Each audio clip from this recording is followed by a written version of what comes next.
I've been playing around with these soft plastic topwater buzz baits for a number of years, and I came across a new tail design that I really liked, and it actually came from an old Wiggly that Larry and I were working on. It was a vertical twin tail.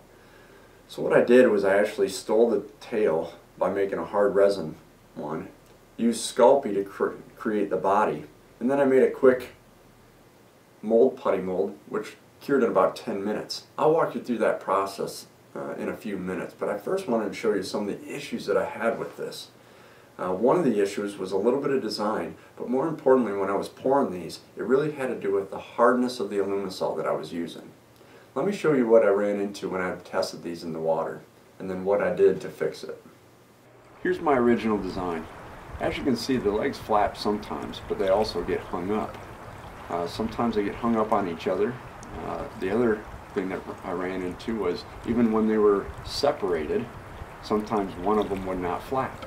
So I wasn't getting the desired action that I wanted, especially at slow speeds. Now let me show you the second design. The second design works even at very slow speeds, and the tails continue to kick all the way through the retrieve. Here's what it came down to. In the first design, I used softener in the Alumisol, and the legs, as soon as they came away from the body, would collapse. The second design, what I did is I increased the thickness of the initial part of the legs, and I used stiffer Alumisol. This allowed the water to flow over the top of the leg, keep the legs apart, and give consistent action and tail kick in each tail. The most crucial part is getting the action at slow speeds, so you don't have to buzz these things really fast. You can if you want, but I really desire slow speed action in the tails, and that's what I'm getting with this revised bait. Let me walk you through the very quick process of using the mold putty to make a mold and then also casting them. This entire process takes less than 30 minutes, from making the mold to casting the parts and allowing the Alumisol to cool and pulling out baits that are ready to fish.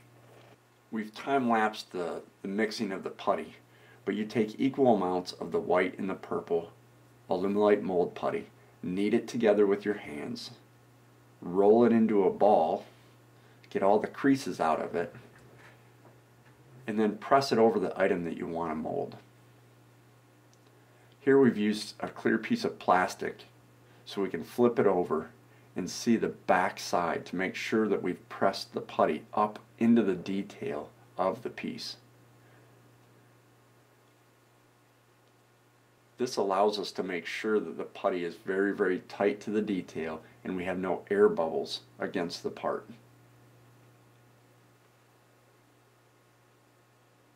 We let this cure for approximately 8 to 10 minutes.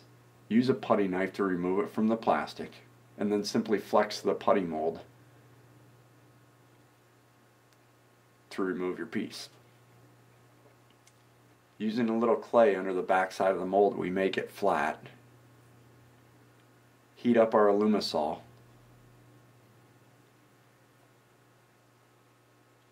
and pour our buzz bait.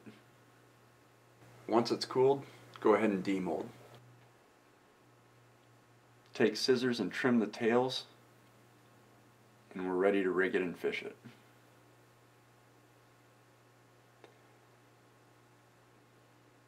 We did the exact same process with the modified tail that has the thicker legs.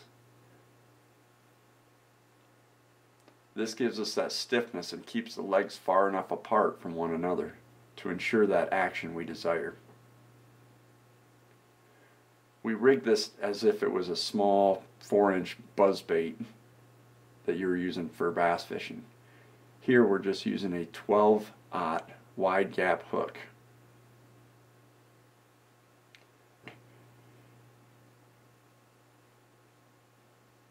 You can see the stiffness in the plastic. We did not use any softener. This will also help the soft bait hold up more.